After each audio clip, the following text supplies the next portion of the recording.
네, 반갑습니다.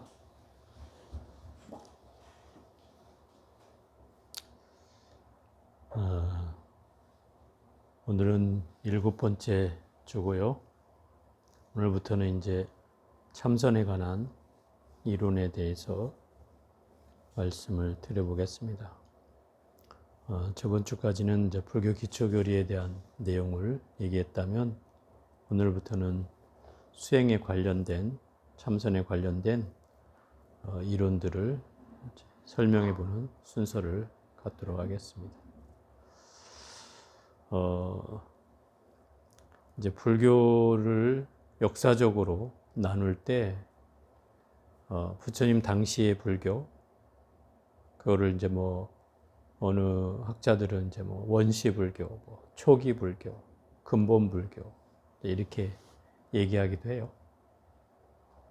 그리고 그 이후에 부처님이 돌아가신 이후에 많은 이제 부파들이 이제 생겨나게 되는데, 그 부파들이 생겨나는 이유는 이제 그 학문의 그 가르침의 내용을 해석이 조금씩 제자들에 의해서 달라지게 되면서 나름의 이제 그 학파들이 만들어져요. 그런 걸 이제 통칭해서 부파불교라고 얘기를 해요. 그리고 그 부파불교의 반작용으로 일어나는 불교가 대승불교라는 거예요. 대승불교가 왜 생겨나는가 하면은 가장 큰 계기는 이제 계율의 해석에서 시작돼요. 예를 들어서 이제 그 부처님 당시 때보다 나라가 팽창하고 도시가 이제 커짐에 따라서 이제 절이 주로 도시 근교에 있게 됩니다. 근교 숲속에 주로 절이 몸을 위치하게 되는데, 도시가 비대해지다 보니까 도시 중심부로 들어가는 시간이 걸어서 이제 다닐 때니까 당연히 시간이 많이 걸리겠죠. 그리고 이제 좀 외딴 곳에 있는 절 같은 경우에는 그 중심부까지 가서 탁발을 해가지고 돌아오고 나면 이 점심시간이 간당간당한 거예요. 그래서 심지어 어떤 문제가 생겼냐면 12시가 이제 지나버린 현상이 생긴 거죠. 탁발을 하고 왔는데 12시가 지났어. 그럼 12시까지 밥을 먹어야 되는데 그러면 조금 지났다고 해서 먹지 말아야 될 것인가? 이런 문제가 생겨나게 되는 거죠. 여러분 같으면 어떻게 안 먹어야 됩니까?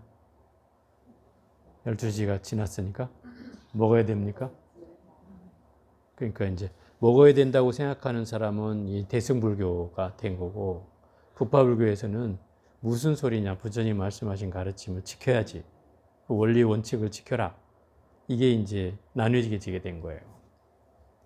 또 하나는 이제 소금의 문제가 생겨나게 되는데, 원래 절에서는 어떤 물건도 비축하면 안 됐어요. 부처님 당시부터. 그러니까 저장이라는 게 허용이 안 됐던 거죠. 근데 날이 워낙 더운 나라이고 또 이 소금이라는 건 비상식량과 같이 사람이 탈수가 생겨도 소금을 먹어야 하잖아요. 소금이 많이 필요했던 거죠. 더운 나라다 보니까. 그래서 이제 어느 절에서는 좀 진보적인 나라였어요. 베나레스라는 도시에서는 소금을 좀 저장하자. 이게 사람도 살릴 수 있고 또 사람도 이게 갑자기 쓰러지면 바로 소금이 필요한데 소금을 구하러 막 몇십 리를 걸어가야 된다면 그러다 또 사람 죽을 수도 있다. 탈수 현상이 생기니 우리 소금을 좀 저장하기로 하자. 한쪽에서는 또 안 된다. 부파불교는 무조건 안 된다. 이러고 대승불교에서는 조금 하기로 하자. 이런 계율의 해석이 차이가 생겨나는 거죠. 이 근거는 왜 이런 문제가 생겨나게 됐냐면 부처님이 그렇게 말씀하셔요. 돌아가실 때 근본은 취하되 소소한 개는 버려도 된다. 이런 말씀을 하셨단 말이에요. 근본만 어긋나지 않으면 소소한 것들은 환경과 문화와 사회적 환경에 따라서 시대에 따라서 변할 수도 있다. 이걸 부처님이 말씀하셨던 터라 그거를 고지고대로 지키자는 쪽과 그래도 유도리를 갖자는 융통성을 갖자는 쪽에 이런 그 사상의 해석이 차이가 생겨나면서 이 부파불교는 원리적 입장에서 부처님의 가르침을 그대로 지키자는 쪽이고 또 대승불교 쪽에서는 그것을 좀 더 융통성 있게 시대에 맞게 좀 하자는 쪽이죠. 그래서 이 불교의 형태가 부파불교는 지금 현재 동남아시아에 남아있는 불교의 형태를 띠게 되었고 이 대승불교는 중국, 한국, 일본, 베트남 등의 이 동북아시아 지역에 주로 대승불교가 전해지게 돼서 이 사상적 흐름이 조금 배경이 달라진 이유가 됐죠. 그래서 우리가 대승불교 입장에서는 저 부파불교를 소승이라고 이렇게 비하를 했어요. 소승불교란 말 들어봤죠? 왜 소승이라고 했냐면 이 승이라는 말은 수레 승자예요. 수레승. 대승은 큰 수레란 뜻이고 소승은 작은 수레라는 뜻이겠죠. 그럼 수레라는 건 그때 말로 치면 요즘 말로 하면 자가용과 같은 탈 것, 교통수단이었단 말이에요. 큰 수레는 많은 사람을 태울 수가 있겠죠. 그럼 작은 수레는 자기밖에 못 태우는 거죠. 이런 이제 비판을 하는 거예요. 대승불교는 중생을 구제하는 것은 모든 사람을 위한 법이어야지 누구만을 위한 법이어서는 안 된다. 그래서 대승불교는 이 시작이 제가불자들에 의해서 일어나요. 출발이 그래요.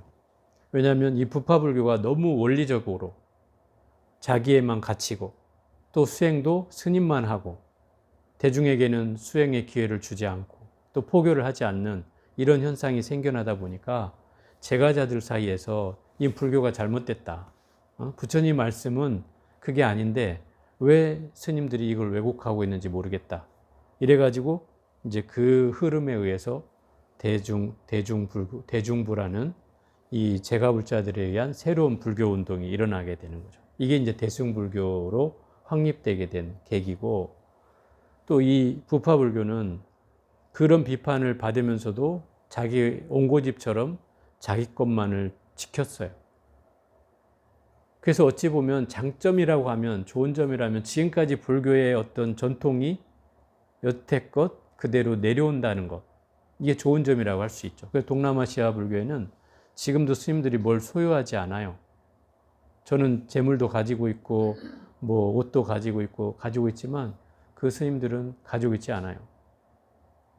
대신에 자기가 안 가지고 있을 뿐이지 다른 사람이 대신 가지고 있어요. 비서가 있어, 비서. 내가 뭐를 사면 그 사람이 와서 대신 내주고 내가 비행기를 타면 비행기 값을 대신 지불해주는.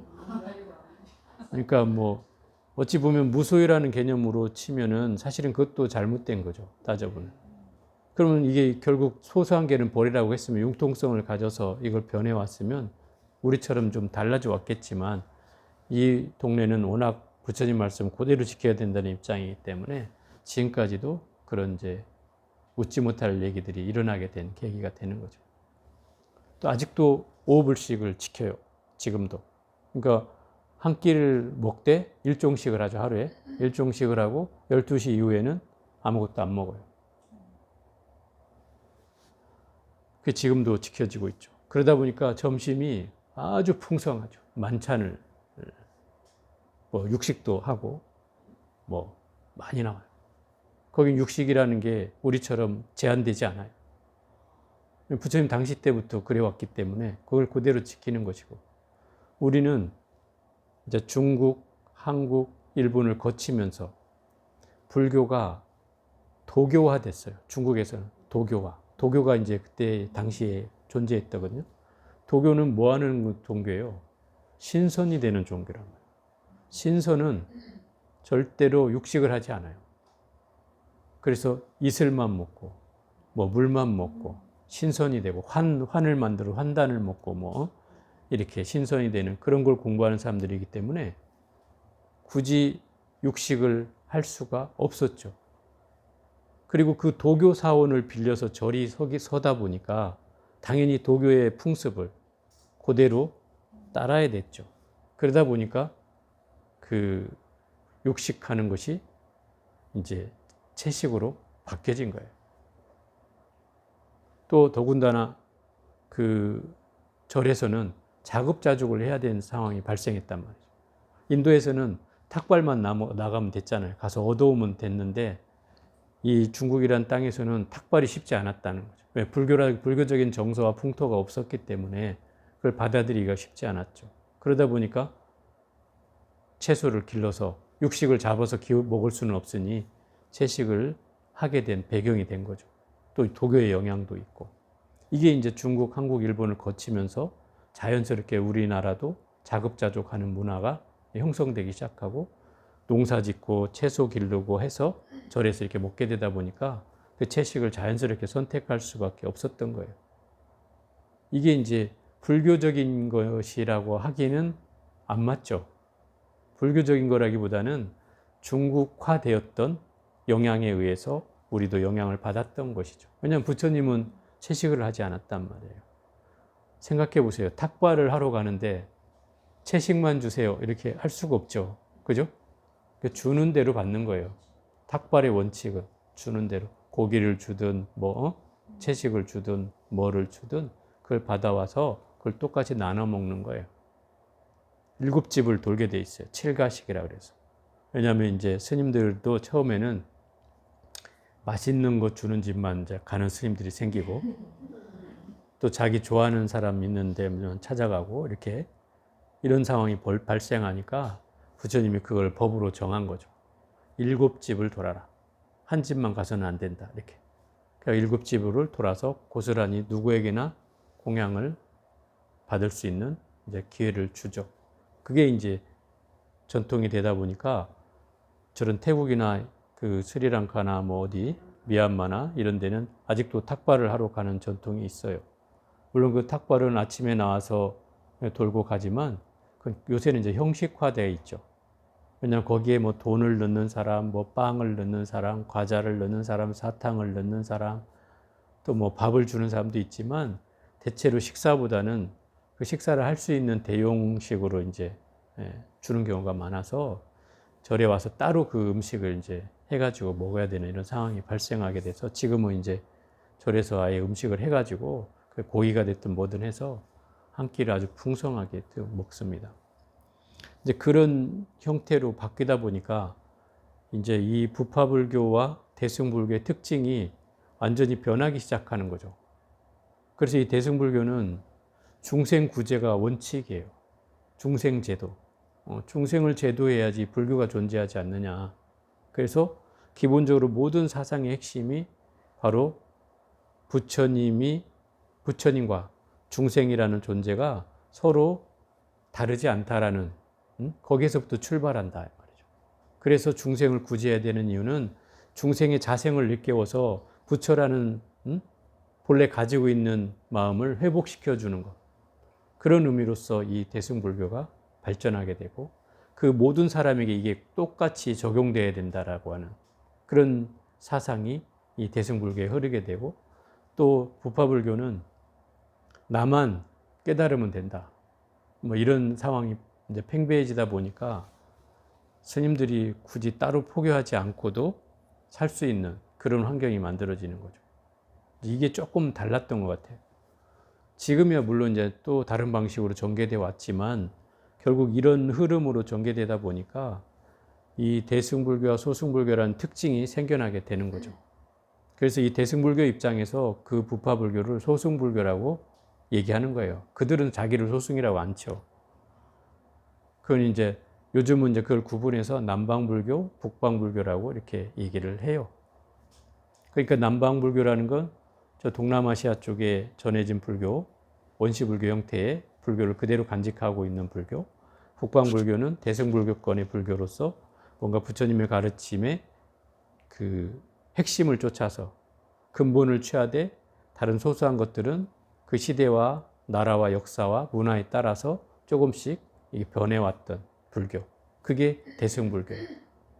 그러다 보니까 이 대승불교와 소승불교는 시대를 지날수록 약간의 차이들이 생겨나게 된 거죠. 그래서 서로가 서로를 지금은 인정하지 않는 이제 이런 상황이 돼 있어요. 그래서 우리가 그쪽에 가면 다시 출가해야 되고 그 스님들도 우리나라 오면 다시 출가해서 계를 받아야 되는 이런 현상들이 아직도 남아있죠. 어찌됐든 이 소승불교와 대승불교의 특징을 그 수행의 차이로 얘기한다면 이 소승불교는 사막근수라고 해서 사막을 부지런히 닦는 것이 핵심이에요. 사막이란 개정해를 말하는 거예요. 개정의 사막을 닦는 것, 부지런히 닦는 것. 이게 소승불교 수행의 핵심이고, 대승불교는 육도만행이라 그래서 육바라밀을 수행하는 거예요. 육바라밀은 6개로 이루어진 완성을 이루는 것, 이게 육바라밀인데, 보살이 수행해야 될 덕목을 6가지로 정해놓은 게 육바라밀이에요. 그러면 이 사막이나 육바라밀이 같은가 다른가라고 하는 거죠. 결국 이 사막에서 육바라밀이 나온다는 거예요. 크게 다르지 않다는 거죠. 다만 6개로 확대했을 뿐이지 이 개정의 사막에서 크게 벗어난 게 아니다. 예를 들어서 이런 말은 들어봤을 거예요. 옛날 고려시대 때 보조 진울스님이 정해쌍수를 부르짖었어요. 역사책에나 아마 배웠을 거예요. 정해쌍수. 그게 무슨 말이냐면 선정과 지혜를 함께 닦아야 한다. 그런 수행을 주장했다는 거예요. 이게 이제 고려 후기 때 일어나는 현상인데, 그 전에 고려 정기 때인가 그때는 이제 의천대각국사라고 하는 스님이 등장해서, 이분이 고려 문종의 4대 4번째 왕자인가 그래요. 왕자인데 출가를 해가지고 이제 국사가 되죠. 근데 이분이 중국에 유학을 갔다 와서 지관겸수라는 사상을 폈어요. 지관겸수. 지는 그칠지, 관은 볼관자, 겸은 함께 닦아야 한다. 지는 선정이란 뜻이고, 생각을 그쳐서 고요하게 하는 것.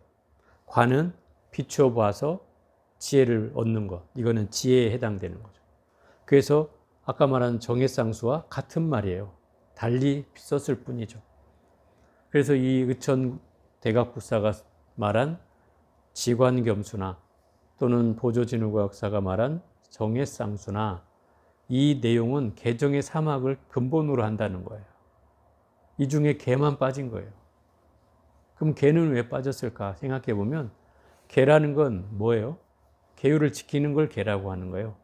경계한다, 삼가한다 이런 뜻을 갖는 게 개인데, 우리가 5개 또는 10개라고 하는 걸로써 불교에서는 이제 개를 설명하고 있어요. 그래서 살생하지 않고, 도둑질하지 않고, 사음하지 않고, 거짓말하지 않고, 술 마시지 않는 것. 이게 5개예요. 10개는 살생, 몸으로 짓는 업, 투도, 사음. 이게 몸으로 짓는 업이고, 또 이제 첫 번째, 두 번째 시간에 한번 했죠. 업을 설명하면서. 그 다음에 입으로 짓는 업, 망어, 기어, 양설, 악고. 거짓말하고, 꾸며서 말하고, 이간질하고, 또 험한 말하고. 이게 이제 입으로 짓는 4가지 업이고, 또 생각으로 짓는 업, 탐뇌, 욕심내는 것, 진해, 성내는 것, 우치, 어리석은 것. 이 3가지가 바로 생각으로 짓는 3가지 업. 이렇게 10가지 업을 10선업이라, 10악업이라 하고, 이거를 짓지 않는 게 10선업이고, 이것을 지키는 게 10선계, 10개다 이 말이에요. 이렇게 표현할 수 있어요.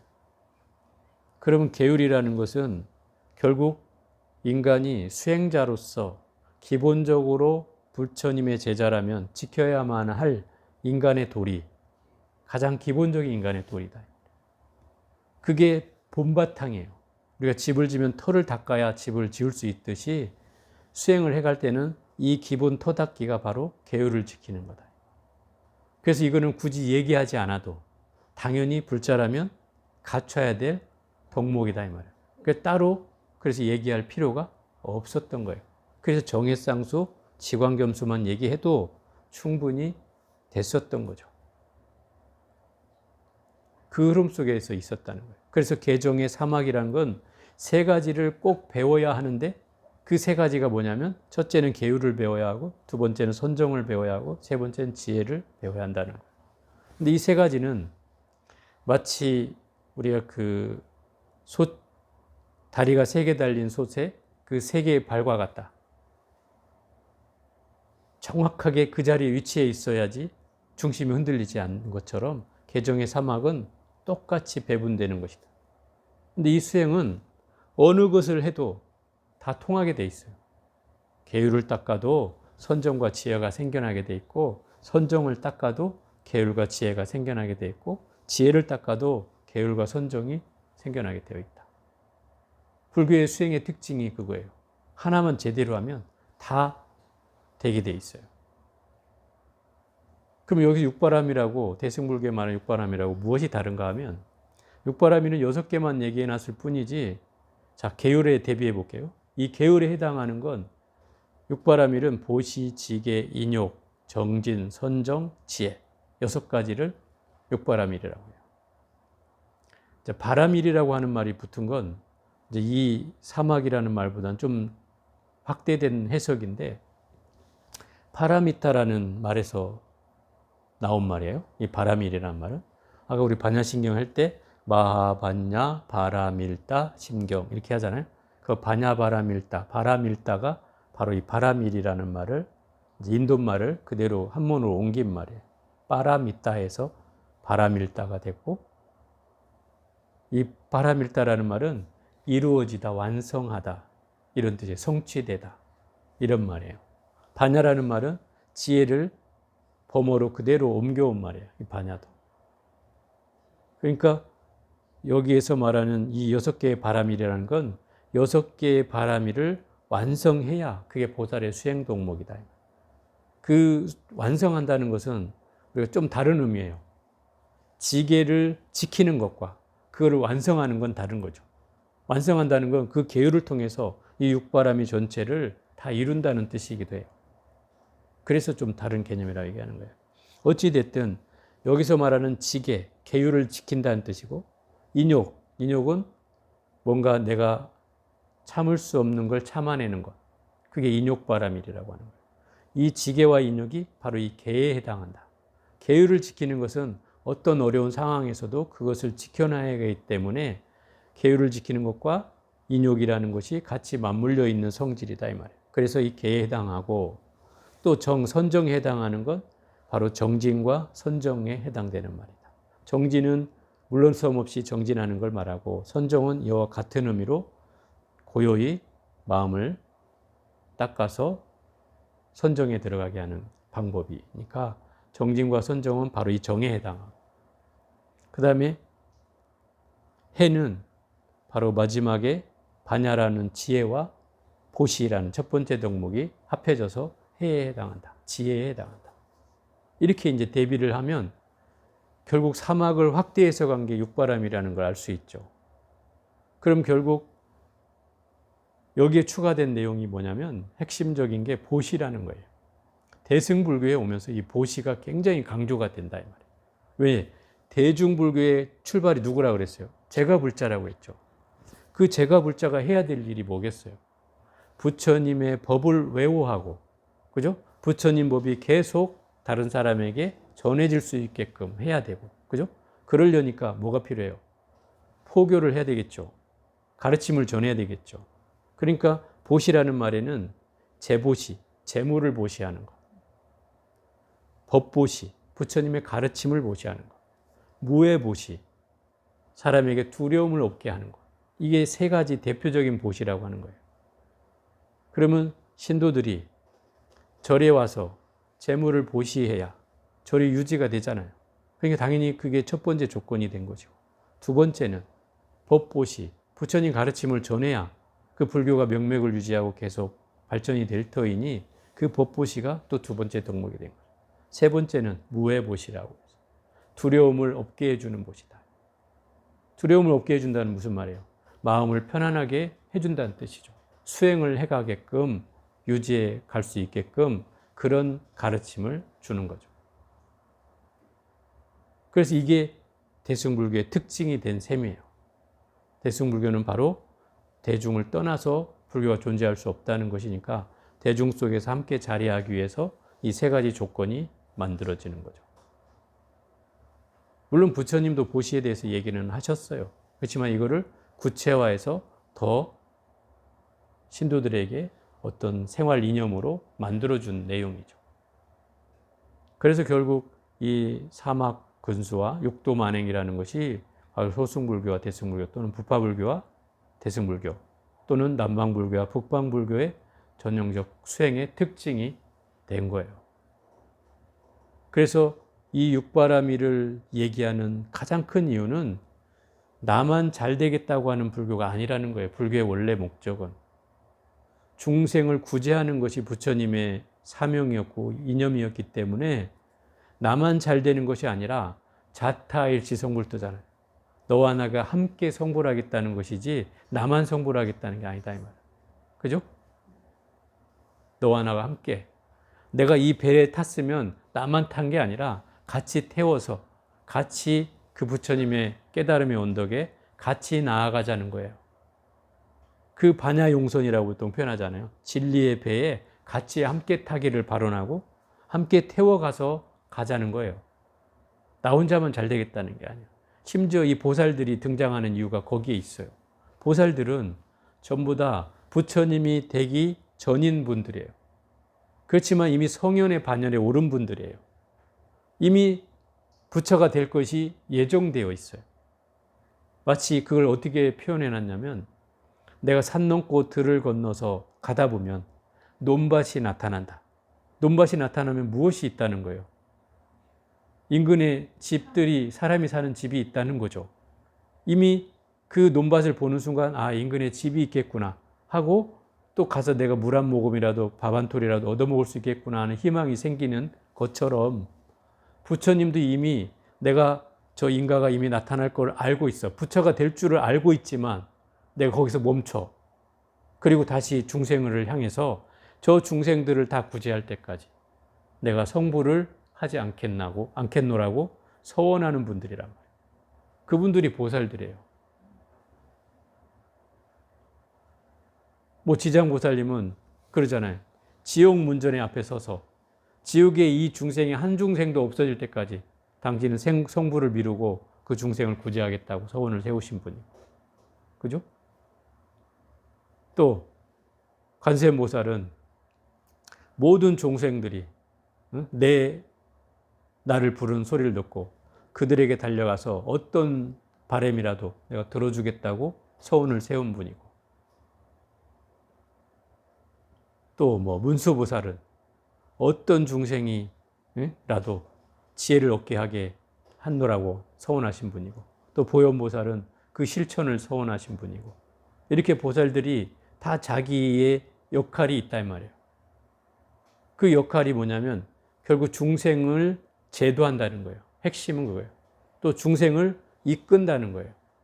수행으로 또는 지혜로 또는 뭐 대자대비로 이렇게 이끌어서 중생을 제도한다는 거죠.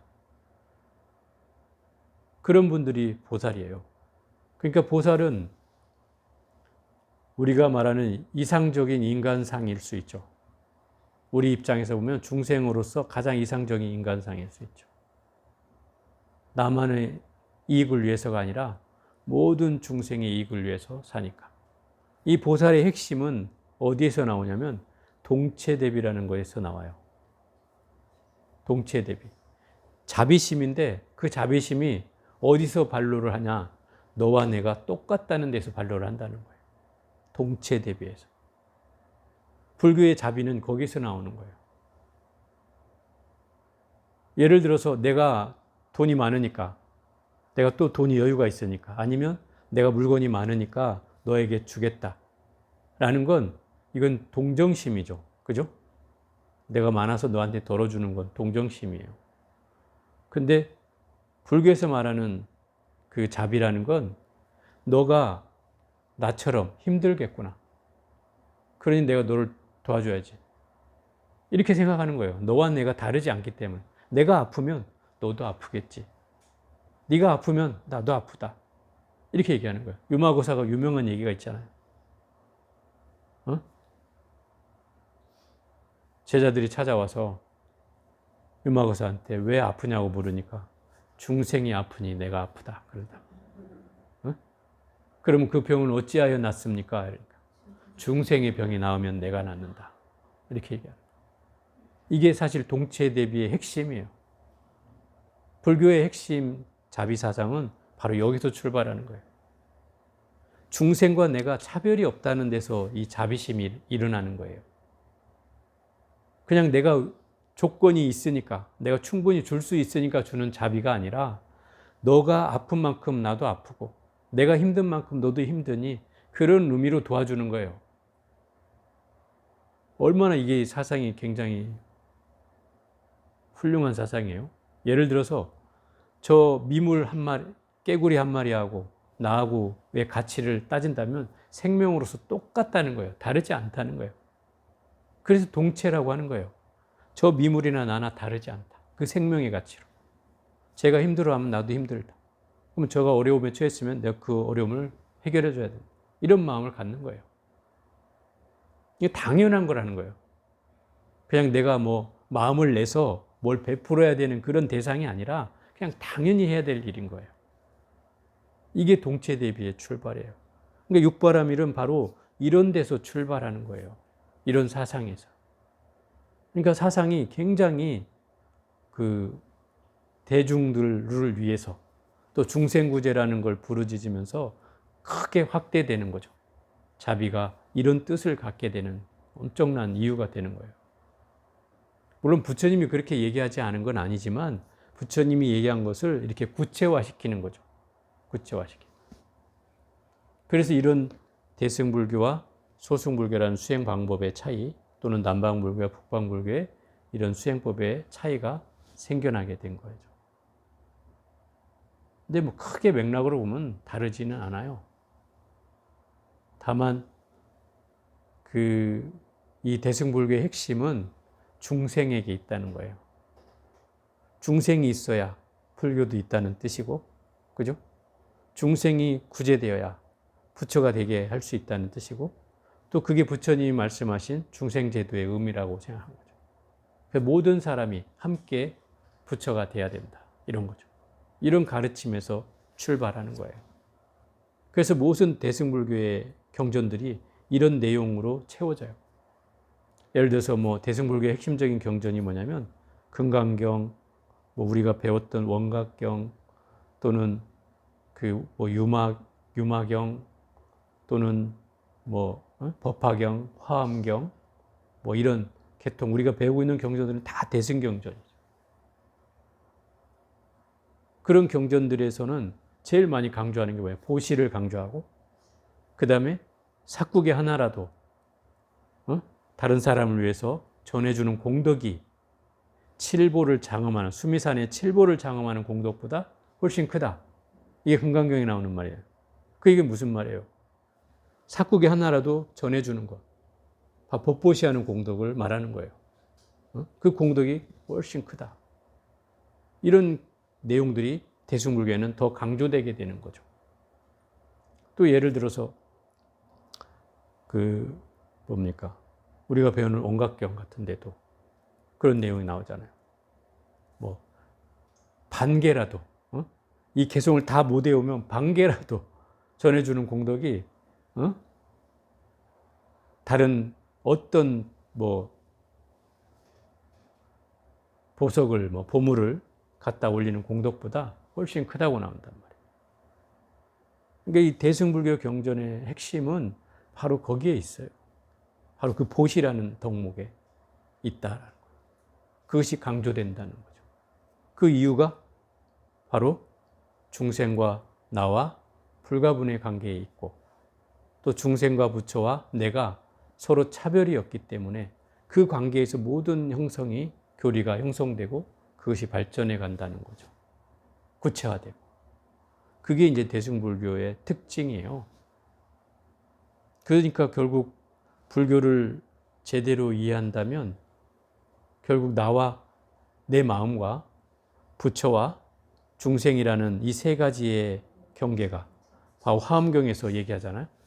이 세 가지 경계가 다 차별이 없다. 이렇게 얘기한다. 마음과 부처와 중생이 차별이 없다. 그 얘기가 바로 이 대승불교의 핵심 교리가 됐고 그게 전형적으로 대승불교 사상에서 드러나는 내용들이다. 이 말이에요. 그래서 이 내용들을 통해서 우리가 얘기할 수 있는 대목이라면 바로 수행이라는 것은 이 사막이라는 틀에서 크게 벗어나지는 않아요. 사막이라는 틀에서 크게 벗어나지는 않아요. 그래서 우리가 맨날 얘기하는 게 뭐 발언문에도 나오지만 탐진치 삼독의 문을 닫고 해탈의 문을 열어 뭐 할 때도 나온 얘기도 하지만 그 개정의 사막으로 이 탐진치를 해결한다는 말도 나온다 이 말이에요. 계율이라는 걸 지키면 탐심이 사라져요. 선정을 닦으면 진심이 사라지고 또 지혜를 닦으면 어리석음이 사라진다 이 말이에요. 탐진치 삼독이 바로 이 개정의 사막으로 해결이 되고 있는 거죠. 이런 경계가 일어나게 되니까 이 사막이라고 하는 건 육바라밀의 수행의 근저이기도 하지만 모든 수행의 바탕이기도 하다. 그래서 우리가 개정의 사막, 또 정해쌍수, 뭐 지광겸수 하는 얘기를 수없이 하는 이유도 바로 거기에서 크게 벗어나지 않는다는 거죠. 심지어 이게 이제 선으로 오면은 선가에서는 이거를 이제 뭐 쌍조, 쌍차 뭐 이렇게 표현하는 말로 쓰는데 함께 비추고 함께 막는다 뭐 이렇게 표현하기도 하고 이제 이런 방식으로 이제 뭐 성성적적, 적적성성이라는 좀 어려운 말이긴 한데 성성하다는 말은 깨어 있다는 뜻이고 적적하다는 말은 고요하다는 뜻이에요. 이 적적하다는 말은 선정의 의미가 있고 성성하다는 말은 지혜의 의미가 있다 이 말이에요. 그거를 우리가 표현해 놨을 뿐이지 크게 다른 말은 아니다 이 말이에요. 근데 이게 두 가지가 함께 쓰이나요? 성성적적 해야 되고 적적성성해야 된다 이렇게 표현한다. 그러면 뭐예요? 성성적적은 지혜와 선정이 갖춰져야 되고 적적성성은 선정과 지혜가 갖춰져야 된다 이렇게 얘기한다. 이 두 가지가 다 통용이 되는 이유는 하나가 제대로 됐을 때 둘이 다 함께 갖춰지기 때문에 그렇다는 거예요. 선정을 한다고 해서 선정만 한다고 해서 온전하게 지혜가 일어나지 않는 건 아니다 이 말이에요. 왜? 그 원각경에도 나오지만 뭐라고 나오냐면 그 본래의 이 깨달음이라고 하는 건 선정에서 나온다는 거예요. 그러면 결국 선정이라는 것은 뭐를 만들기 위해서 하는 거예요? 지혜를 만들기 위해서 하는 거예요. 선정을 닦으면 지혜가 일어나게 돼 있어요. 어떻게 증명할 수 있을까요? 예를 들어서 유명한 사람 얘기를 한번 해볼게요. 돌아가신 분인데 우리 그 스마트폰을 만들었던 사람이 누구죠? 스티브 잡스. 그 사람이 얼마 전에 돌아가셨잖아요. 근데 이 사람이 말하자면 그 이 스마트폰, 휴대폰의 혁명을 가져온 사람이죠. 결국 이 스마트폰의 전과 후는 우리의 삶이 바뀌었어요. 다. 그죠? 전부 바뀌었잖아요. 요즘 애들도 다 이걸 보고 막 빠져갖고 길거리 다니면서도 보고 다니잖아요. 너무나 바뀌었죠. 불과 한 10여 년 만에 완전히 세상이 뒤바뀌었어요. 근데 이 사람이 제가 어느 그 집을 이렇게 비춰주는 그 TV에서인가 본 기억이 나는데 집이 그렇게 크지는 않았어요. 물론 다른 사람 집보다는, 우리 집보다는 컸지만 그렇게 부자 집으로 친다면 그렇게 크지는 않았는데 방이 동그랗게 놓여 있는데 아무것도 없는 거예요. 가운데 방석 하나만 탁 있어요. 근데 그걸 보고 사실 놀랐어요. 아무것도 없어요. 그저 뭐 벽에 뭐 걸어놓은 작은 이렇게 액자 같은 것만 몇 개 보였고 가운데 덩그러니 자복 하나가 탁 놓여 있는 거예요. 그리고 이렇게 조도가 사이드 조명 탁 이렇게 돼 있는 곳에 탁 자복만 하나 있으니까 너무 거룩해 보이는 거예요. 그 자리가. 그리고 너무 아름다워 보여요. 이 사람은 그 많은 재산을 가지고 있었어도 늘 집에 와서 명상을 한 거예요.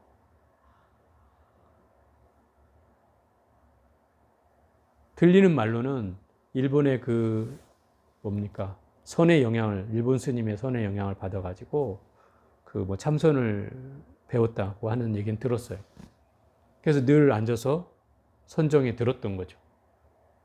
저는 이 사람이 그 아이디어가 저는 거기서 나오지 않았을까 이렇게 생각을 해봐요.